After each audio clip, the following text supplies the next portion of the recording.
Thank you very much, Fran, and thank you all for joining today. My name is Keith Withers. I'm based with NHS Dorset CCG, but I'm developing this public-facing cancer information website for the whole population of Dorset, Hampshire, and the Isle of Wight. It's designed to help anybody affected by cancer, whether a patient, carer, family member, friend, at whatever stage of their cancer journey. And that's from before diagnosis to living with cancer and beyond.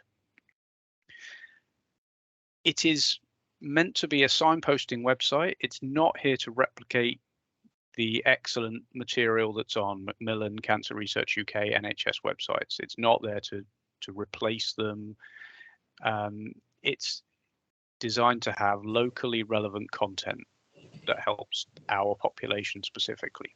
It's a work in progress. I hope you like what you see today, and I hope you can think of things that will enhance the website based on your knowledge and based on your professional opinion.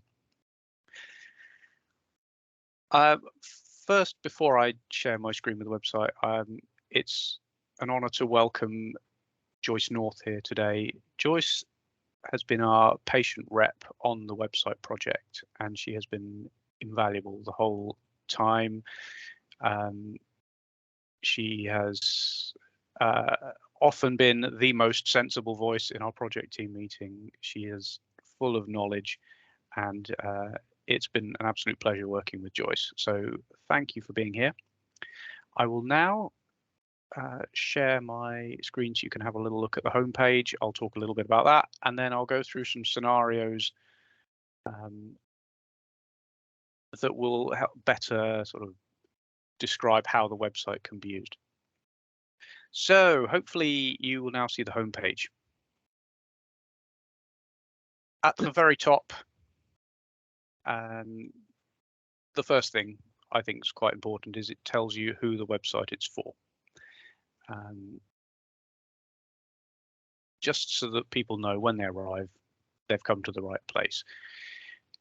Another thing that I thought important to put on the top of the homepage was an answer to the question, what should I do if I'm worried right now about cancer?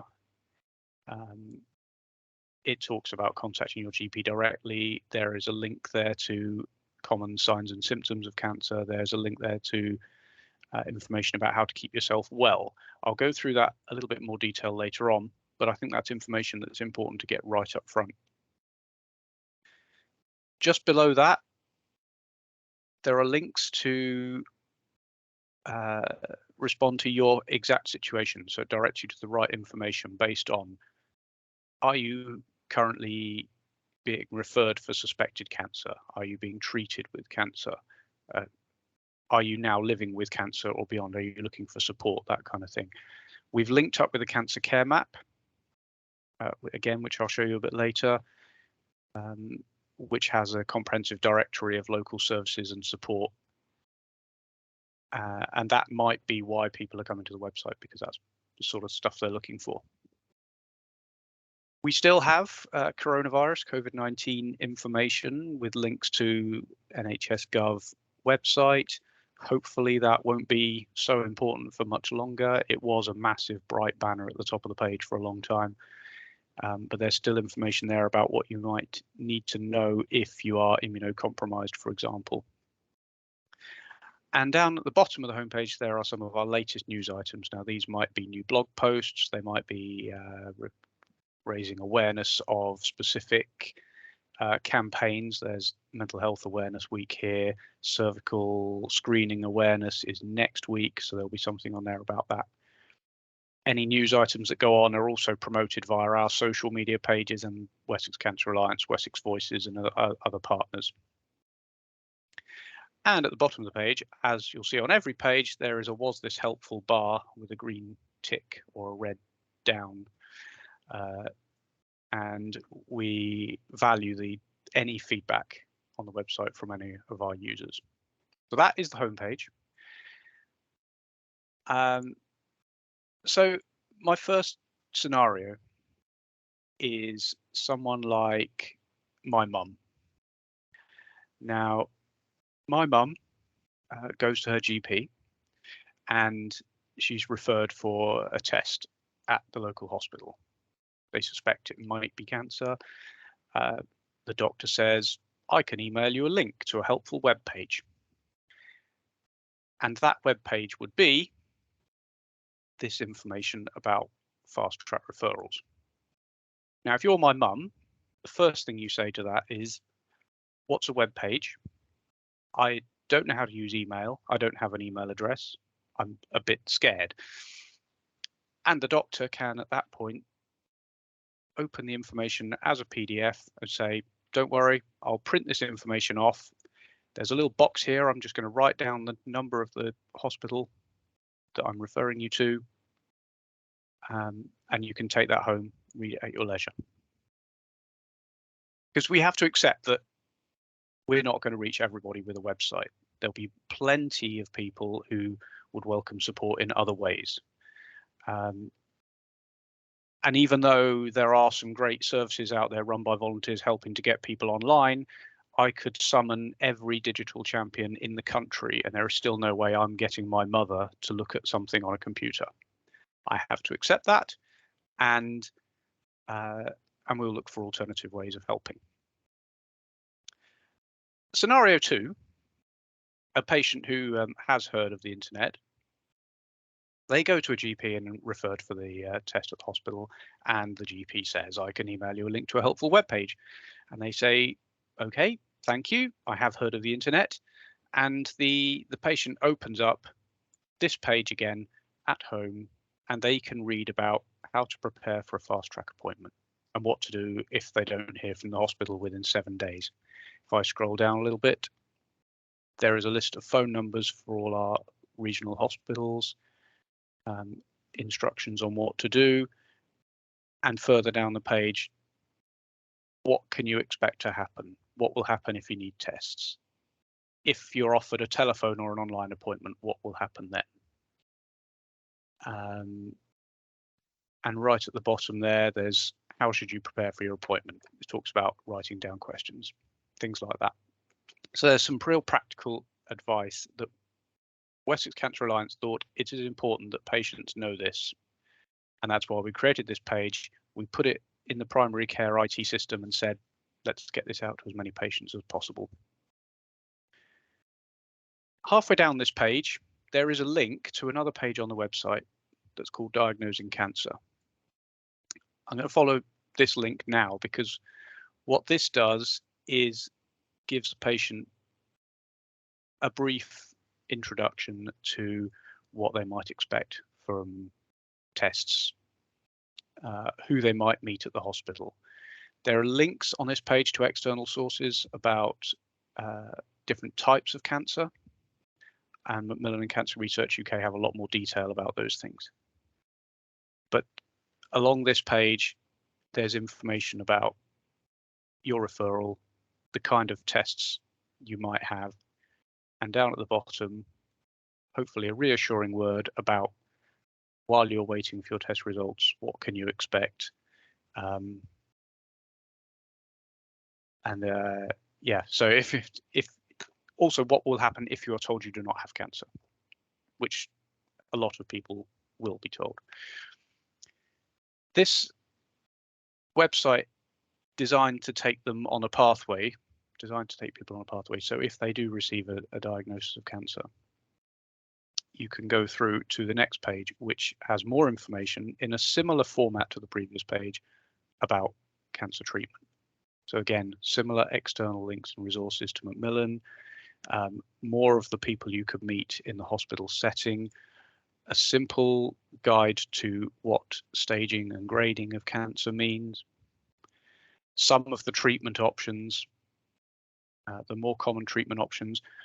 In here, there are links to information webinars that have been put on by healthcare professionals in our region, so they are specific to our area. And again, right down at the bottom of the page, there's information about patient-initiated follow-ups. There is information about cancer care reviews, so all the different things that should now be being offered to patients. All the information is on there, and I'd welcome any additional resources from people who who work in those areas who have things that they want to promote to the public. Again, at the very bottom of the page, there is a link through to the final page in this series, which is about living with and beyond cancer. Now, this one deals with some of the issues with cancer in your emotions, cancer in your body, and some advice about finances, what to do if you can't work, Macmillan grants, citizens advice, that kind of thing. There's also a non-exhaustive list of some of the specific cancer organizations and national charities that help people and may contain more information about your specific circumstances. So my final one in this brief scenario is the Find Support Near You page. Now, I mentioned Cancer Care Map earlier. This is the page, the gateway that takes you through to the Cancer Care Map. So it explains a little bit about what it is and gives you a button to go there. Now, I would urge anyone who isn't familiar with this to go and take a look because it is fantastic. I'll just click through to show you what the intro screen looks like. Basically, you put your postcode in, you put your search criteria, and it comes back with a map and a bunch of search results for services in your area.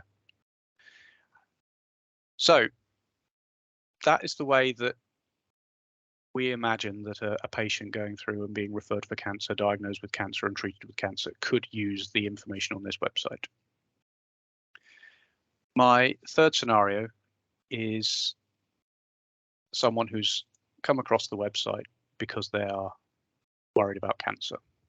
They've come to the homepage. You can find it via any number of Google searches involving cancer and specific terms.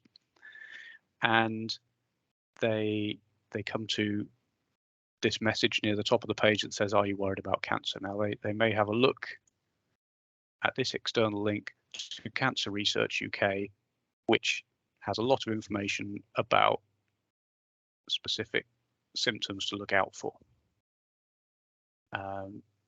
These are general, so there's a lot more information contained within the website, but it's a very good place to start. And there's no point us recreating that level of detail on our page when it's not regional. It doesn't vary regional. Your symptoms are your symptoms, whether you live in Portsmouth or Peterborough. We do, however, have a page called Keeping Yourself Well, which emphasizes some of the things that people can do to reduce their risk of cancer. Now, that comes in the form of 5 top tips. There's the graphic that Cancer Research UK about things you can do. And this page crucially contains links to organizations like Live Well Dorset, Portsmouth Wellbeing Service. So those regional organizations that already exist to help, that we don't want to recreate. We want to signpost people to those. And if, for example, someone is coming to the website and thinking, I need to stop smoking, for example, they could go down to our smoking section, and there are videos that we link to from our health and care video library, one of which is 5 top tips to help you stop smoking. So you can click on that link, have a look at that, and then maybe explore some of the other videos from our library as well. So there are a few of the scenarios that could develop from people coming to look at the website. I wanted to give you in the last few minutes just a few examples of pages that we have recently promoted, and that's either from sending specific links out to people or promoting on social media. One of which is a series of fantastic videos that were made by the staff at Dorset hospitals, giving a tour of the cancer services. Now, this taps into a need that some people have for being reassured about their transport to hospital or the logistics involved, that they just want one less thing to worry about when they're going in. And these videos presented by staff at the hospital with guides around the buildings and guides around the car park and all that. They're just fantastic videos, and I'd urge you to go and have a look if you're interested. You can get to them via our videos page, or I can stick a link to any of this stuff in the chat as well. Another one we've started recently is a blog page. At the moment, it's a bit Bob's blogs because we've got two cancer stories written by different people called Bob. We're going to follow this up soon. We've got a range of ideas about interesting topics. These will be promoted via the news items and on social media. If anyone has any ideas about the sort of things you'd like to talk to the public about with cancer services, then I would be delighted to hear from you. I can either help write something or I can post something that has been written already. I'm very happy to help. One other page that got a lot of traffic earlier this year was our prostate cancer campaign. So this was a campaign we were running to promote awareness of prostate cancer in Black men. And on World Cancer Day in February this year, Wessex Cancer Alliance with partners ran a webinar featuring several speakers talking about this topic. That webinar is live on the website. You can watch that video.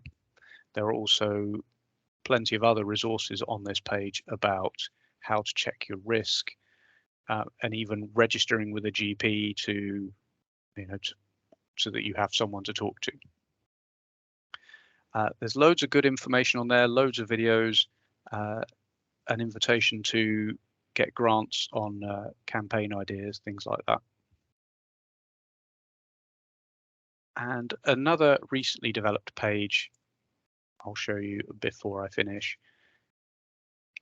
The complementary therapies team at University Hospital Dorset expressed an interest in having a page to highlight their service.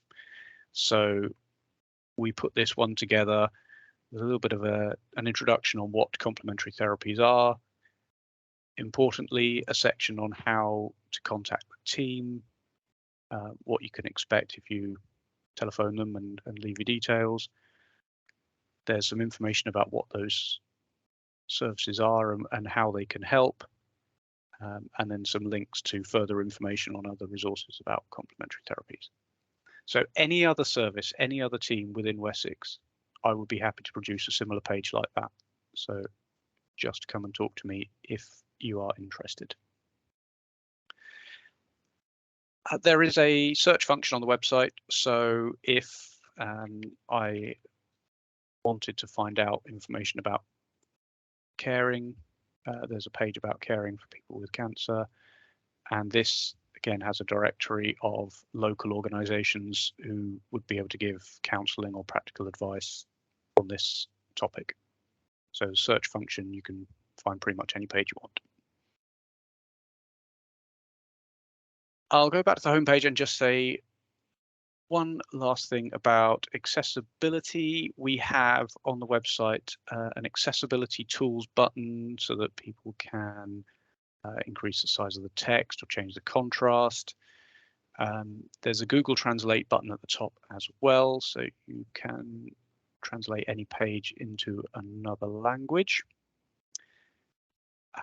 There is an easy read page that was produced with the help of People First, and this has some information that we have produced from scratch in easy read format and links to the wide range of Macmillan booklets as well. So the easy read is promoted at the top of the page so that people who like to use that format can see it straight away and go to that information and find it easily. And we also have a contact us page. So if you have any questions about the information within the website, then you can go to there and it comes through to an email that I monitor. And we welcome any questions. We've had all sorts of stuff, and we have helped some people chase up on, if they haven't heard from their referrals and things like that. So all manner of things come through the website. So as I said at the start, the website is designed to help anybody affected by cancer, and to offer something uniquely for people in Wessex. So not recreating existing cancer resources. And to help the greatest number of people, we need to do two things. So make sure it contains the right information. So any comments and suggestions are very welcome. And the other thing is to make sure more people know about it. So take it away, show it to people, tell your friends. Thank you so much for listening to me today. I will pop some links in the chat so you can go and have another look. But yeah, any comments and suggestions, very welcome. Any questions? Brilliant. Thank you so much, Keith. I mean, it's been such a long time coming, hasn't it? But to have the resource now where really is a one-stop shop, I think is grand. If people do have questions, can they either put their sort of virtual hand up or write in the text, because I can't see everybody and I would hate to miss them. Just a couple of things I wanted to pick up on. One was what the webinar we held a few weeks ago was the actual cancer information support centres and services that we have across the patch, who were talking about their services. And I know that Gemma has our comms person. We've recorded those, and I expect those should be going up on the website at some point. So again, I think it's really helpful for people to see what's out there, and to hopefully understand the differences of services that are being offered by these different centres, and the fact that if you go to a Macmillan one at first, it doesn't mean to say that you can never go to Maggie's or to the Wessex Cancer Trust. They work very closely together, and really it is for people to can use all of them, none of them, whatever people feel free to do. The other thing that I think would be really useful to hear from people is that I was really interested in the Dorset DCH page around complementary therapies. I think from the Alliance's perspective, what we are really after is an equity of access for people right across our patch, so that it doesn't matter if you live in Weymouth, in Dorchester, or in Portsmouth, Southampton, or Basingstoke.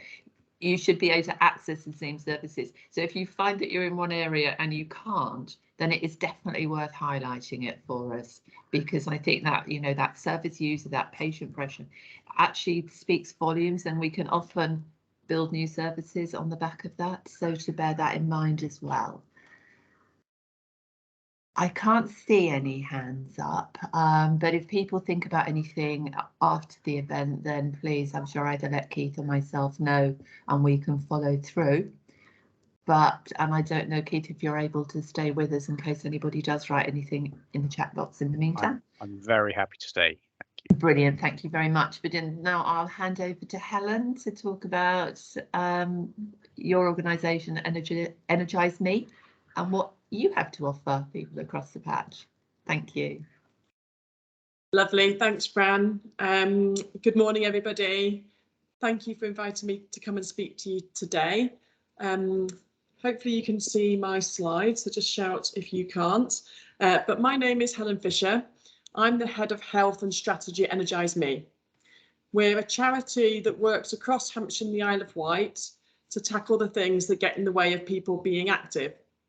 We're funded by Sport England, and I'm aware that we've got a number of colleagues from Dorset on the call today and possibly elsewhere. So just to give you reassurance, we're one of 43 organisations across the country doing this work. Many of you from Dorset may already work with Active Dorset, who do similar work to us in that area. But if you would like to get in touch with them, I can certainly link you up with them. So today I just wanted to come and talk to you about physical activity. As part of our work, we've coordinated the production of the We Can Be Active strategy, which is a call to action for health, education, transport, local government, community and voluntary sectors across Hampshire and the Isle of Wight to come together to make it easier for people to move more. In the process of putting that strategy together, we heard from over 800 people from our local communities who told us what was stopping them. Many told us that they know that they need to be physically active and that they know the benefits of being active, but it's often really hard to get started and build activity into everyday life. And this is where, as healthcare professionals who undoubtedly come into contact with many inactive people, you have a key role to play in supporting people to be active. So I know you've got all of you on the call today may have different roles. Some of you may not necessarily be patient facing, but I just wanted to have a quick poll, and maybe you could put in the chat, on a scale of 1 to 5, how confident are you with either giving physical activity advice or embedding physical activity into the programmes that you commission and design? So 1 being not confident and 5 being very confident. So if I just give you a couple of moments just to put that in the chat.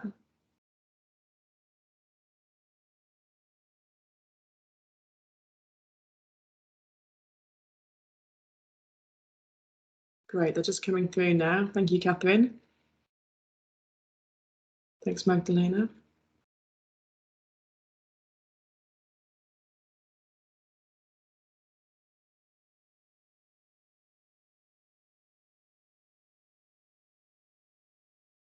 Okay, that's great. So we've got some people feeling kind of more towards the end of the confidence scale, but really a mix and across the board.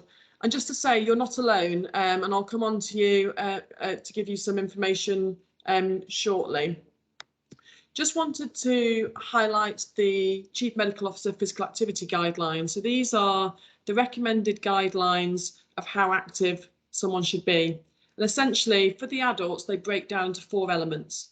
The first one is about the quantity of activity that you need to do per week to be to get the physical health benefits from physical activity, and that's 150 minutes at moderate intensity.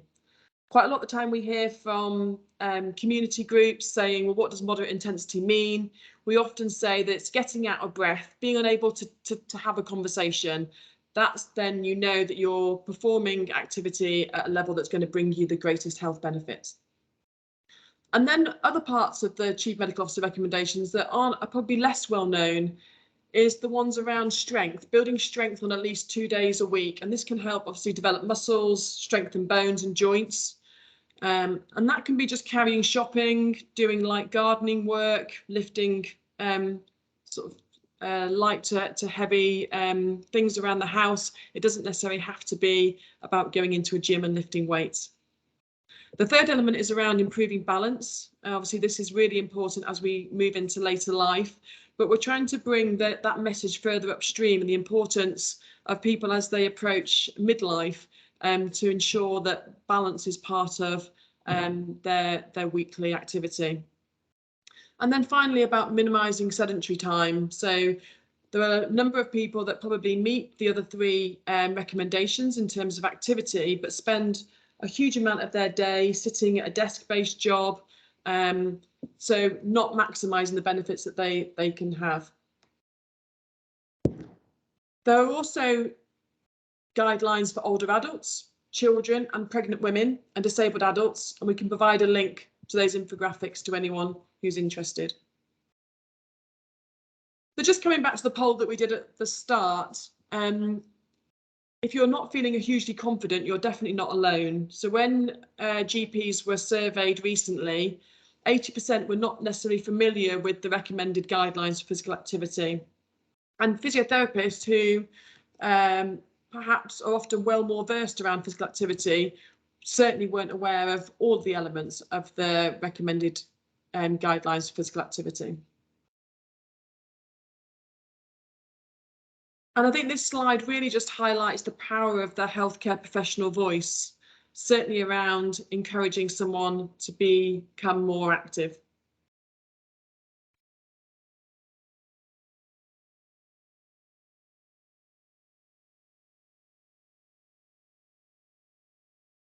So if you not feeling like you've got the knowledge and you don't necessarily feel like you're hugely confident around this area, this is where organisations like Energize Me and Active Dorset can help. So there's clinical tips about how you can build more physical activity into patient-facing conversations using the MEC principles. There's also training that we do locally, which is a delivering the Office for Health Improvement and Disparities training, which is a clinician to clinician training that helps clinicians build confidence and knowledge around physical activity. And then there's the Moving Medicine website, which contains a huge amount of resource on how to build physical activity into consultations, whether you've got 1 minute, 5 minute, or a slightly longer conversation, such as something that maybe a social prescriber or a health and wellbeing coach might be able to do. So here's just a kind of screen grab from the Moving Medicine website. And again, we can provide you with the link for you to go and explore in your own time. But certainly there is some condition-specific guidelines of how to have those 1 minute, 5 minute longer conversations. I just want to flag with you there, as many of you today are here because of an interest in cancer, there is some cancer-specific guidelines that will help you embed that those conversations into clinical practice. So that's really just kind of like some of the tools and resources that are around to help you build your knowledge and confidence around physical activity and being able to really ensure that you're embedding and making use of every opportunity with patients to raise physical activity as a key health benefit for both preventing long-term health conditions and managing them. I just wanted to move on now to the consensus statement for physical activity. So we know when we went out to talk to communities to help inform the We Can Be Active strategy, that many people with long-term conditions talked about conflicting advice from healthcare professionals about whether they could be active with their condition. But they were also receiving conflicting advice from family and friends who were nervous about them undertaking physical activity for the fear of exasperating or exaggerating particular conditions or symptoms. And this is not just locally, this is common across the country. During the pandemic recovery, many of you may remember that Professor Chris Whitty said there is no point in life where doing more exercise does not improve health in multiple ways. This has now been backed up by the consensus statement on physical activity and health conditions, which has been developed by the Office for Health Improvement and Disparities, the Royal College of General Practice, the Faculty of Sport and Exercise Medicine, and Sport England. So a really robust process has been undertaken to give clinicians the confidence that the benefits of taking part in physical activity outweigh the risks. So just to give you a bit of context for the consensus statement on risk, we know there's lots of evidence that physical activity has a key role to play in the management of long-term conditions. The International Society for Physical Activity and Health identified integrating physical activity into healthcare as one of the best investments to reduce inactivity. We know that people with long-term conditions are twice as likely to be inactive than those without. And we know, as I said before, that people with long-term health condition are concerned they will aggravate symptoms if they take up physical activity. But we also know that the physical activity sector often requires signed medical clearance from a healthcare professional, despite the fact that the healthcare professional has sent that patient to them in the first place. So lots of barriers are being put in place that are preventing people with long-term health conditions becoming more active.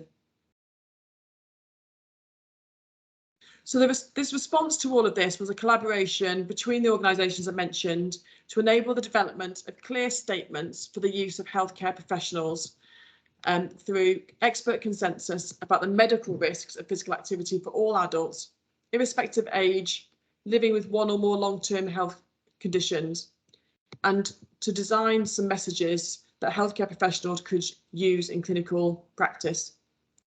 The statements have been designed by healthcare professionals for healthcare professionals, but there are some patient-facing resources and infographics that will follow later in the year. I won't go through the methodology in detail now because I know you're kind of keen to sort of hear from the rest of the webinar, but when you get the slide set through, there is some notes on this slide just to give you the confidence that a really robust academic process has been undertaken that involved patient and clinician consultation in the development of this statement. And what the process resulted in was the formation of 5 headline statements and 7 symptom statements, which I'll give you an overview now. There are infographics that you see here that were developed for the ease of supporting patient conversations and can all be found on the Moving Medicine website.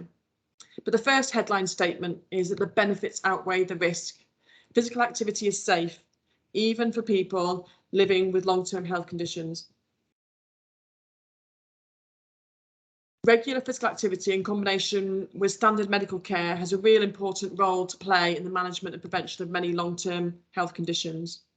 There are some conditions that sit outside of this statement, and they are ME and long COVID. There's not enough evidence around those conditions and the effects of physical activity on those. But when you look at the Moving Medicine website, you can drill down into that information a bit more detail. Secondly, the consensus statement says that the risk of adverse events is really low, but that's not how people feel. People with long-term health conditions are often fearful of worsening their condition or experiencing potentially undesired consequences for physical activity. But in fact, when physical activity levels are increased gradually, the risk of serious adverse events is really very low. So well-informed, person-centred conversations with healthcare professionals can reassure people and further reduce this risk.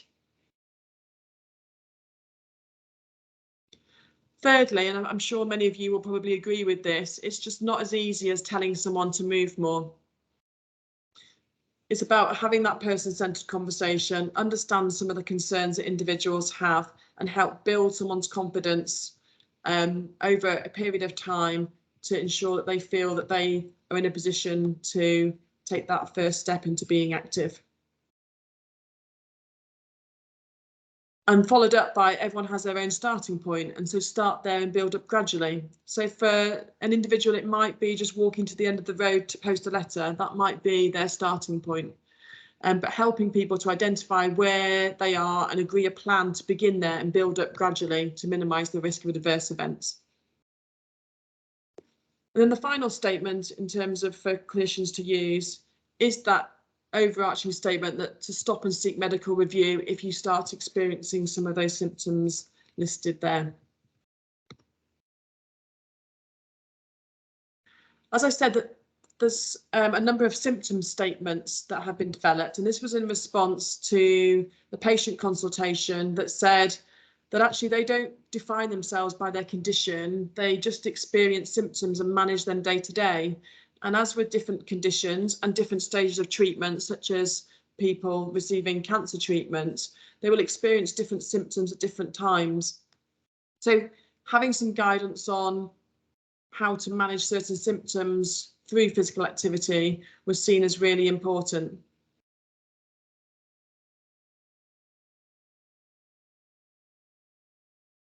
And there's infographics around each of those symptom statements that you can obviously delve deeper into in your own time.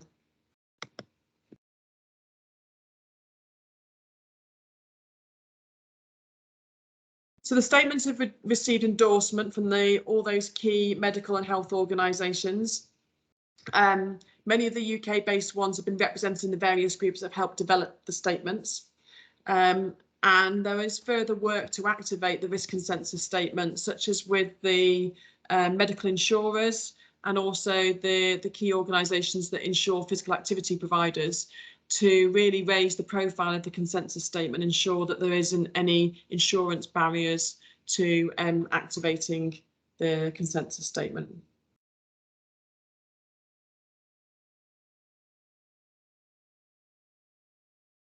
And there's just the key messages there to summarise. In terms of the consensus statements are based on a rapid evidence review, And the key message is that the risk of adverse events when getting active is low and physical activity is safe, even for people living with symptoms of multiple health conditions.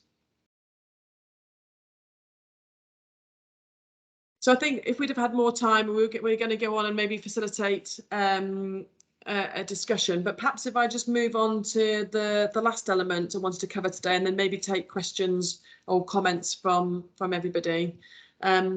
So what I covered at first was about building the support and resources available to help build knowledge and confidence. Hopefully the risk consensus statement will give you some confidence that that it is okay to be recommending physical activity. And finally, this is a piece of work that Energise Me do locally. Again, there will be something similar in Dorset, is around if patients are looking to become more physically active, how do they know where to go to find activities that may be of interest to them? So Energise Me have been working with a number of different partners to develop this to the Get Active portal. So it's a two-sided solution which enables the supply, so the physical activity offers, to be moved into one place, and the demand, so the people that are wanting to be physically active can meet in a central place to be able to find out what activity is available. Unlike other online resources, the activity providers maintain the information themselves. So what that means is that we have a much more up-to-date system and can be confident that the information is accurate at the time of on the website. Public can search through activities using getactive.io/Hampshire. And they can search for activities that meet times of the day, locations, and days of the week, to find something that may fit their needs. There is online sessions as well as in-person sessions. We also have hints and tips articles that will help provide useful advice for people who are new to activity. And there we also include local stories from a diverse range of people who have found ways to be active to suit them and their health conditions. And finally, we are using the We Are Undefeatable campaign, which many of you may have heard of. So the campaign has been developed by the Richmond Group of Charities nationally to break down the barriers for people with long-term health conditions to be more active. So it uses stories of individuals with health conditions being active in their own way to help challenge the perception that about people being active with their long-term health condition.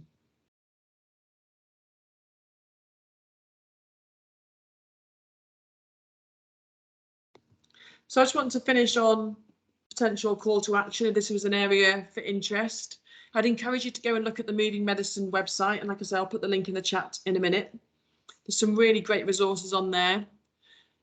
Talk about the risk consensus statement with colleagues and think about maybe how that affects your processes and the work that you do locally.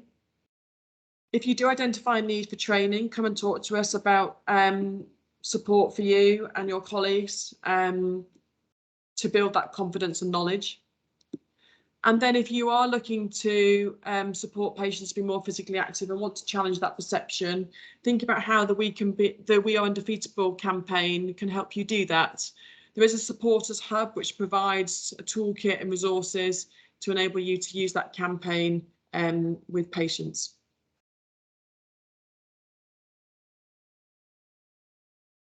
So I'll leave it there. That's my colleague Emily's contact details. Unfortunately, she is off sick today, otherwise she would have loved to have been here today talking to you about it. But please get in contact if you'd like to discuss anything that you've heard today or would like any information about some of the things that we've been talking about. Brilliant, Helen. Thank you so much. A lot to think about there. Any questions from anybody? While you're just thinking, I just wanted to sort of mention a couple of things that are going on across Wessex. I mean, one is the whole around prehabilitation and the work that we're doing, which is sort of prescribed exercise, but that has shown that Just exercise up to 3 times a week for 2 weeks, ideally 3, can make a difference in people's health status prior to surgery. So gone are the days where it was rest is best, actually. And the trial that's come out of UHS, which was national around the Wessex trial, has shown that it can reduce bed stay in hospital by 2 days, which is enormous. I think so really we are trying to actually get those resources, or people are able to access that sort of resource from the point of diagnosis. For those of you working in primary care, though, I think anybody that's referred on a 2-week wait is worried about having cancer, even if they don't have, you know, they're lucky and they don't have a diagnosis at the end of the day.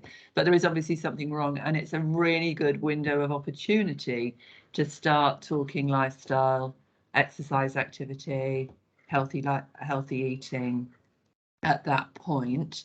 So there are a lot of resources.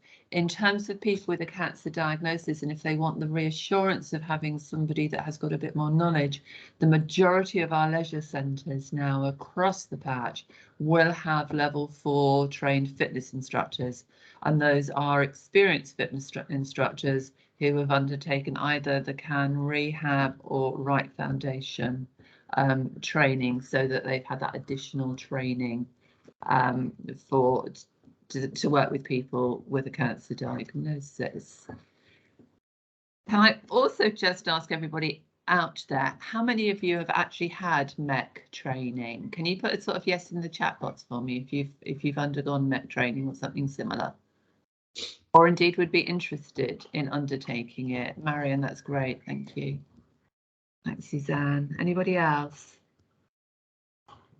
Now, Marion and Suzanne are both very, very experienced cancer support workers, one in Dorset, one in Hampshire and the Isle of Wight. Is there anything you'd like to add in terms of the patients that you're seeing and where you're sort of directing them? Any thoughts? Yeah, I'd just like to say we find it difficult to get free services for people. We've been using SafeFit with patients because it's been really accessible for them. It doesn't mean to say the patients can't do their own thing, you know, keep them physically active, but often they do like to be directed. And you know, free services within the area is quite challenging at the moment. We're just about to kick off with a sort of trying to move SafeFit, which was the trial, into a service, and certainly it is something that we are really trying to promote across Wessex, because in terms of universal support, if you look at the rehabilitation guidelines, that universal level is really optimal personalised care at its best, isn't it? Looking at those 3 elements, because I don't know if you'd agree, Helen, the one thing around the physical activity and the promoting of exercise, you need to think about emotional support and that sort of health belief model and supporting long-term change in a way. Yeah, absolutely. And we know that someone who has that social support, be it from a family member or from going to an activity themselves, is much more likely to remain physically active than someone who is doing something on their own.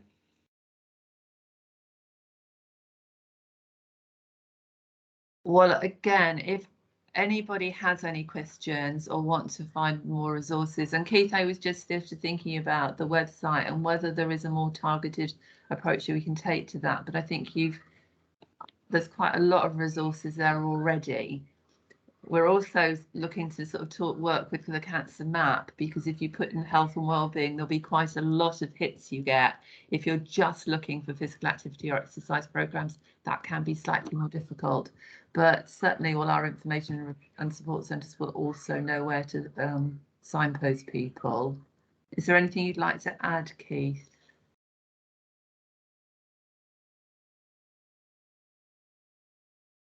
Sorry, I always appreciate that the cancer care map is a useful resource but has its limitations. So if there's anything we want to promote specifically, then it is worth having a page, and it is worth promoting that directly to the people who we think need to see it. So yeah, if there is a specific service or if there is an area of treatment that we want to do, then yes, we should make the page and we should promote it in the right places. Brilliant. So anybody out there who would like to help us with that, any help gratefully received. So I'll leave you to think about that. At the moment, then, all it is to say huge thanks to Keith and Helen. Really interesting presentations. Thank you very much. I hope people that are listening to it found it helpful, particularly in terms of where to be able to signpost your patients and indeed their carers and loved ones. Let us know if you think of anything else. If I could ask you to go back to the top of the chat box and complete that evaluation form. There's very few questions. It will only take you a couple of minutes to do, but it will be really helpful. Sorry about the noise. School is out, so they're a little bit noisy over there. But I shall then download the webinar and we will put it up onto the Wessex Cancer Alliance website. Thank you very much, one and all, and have a good rest of day, week, and indeed summer. Thank you.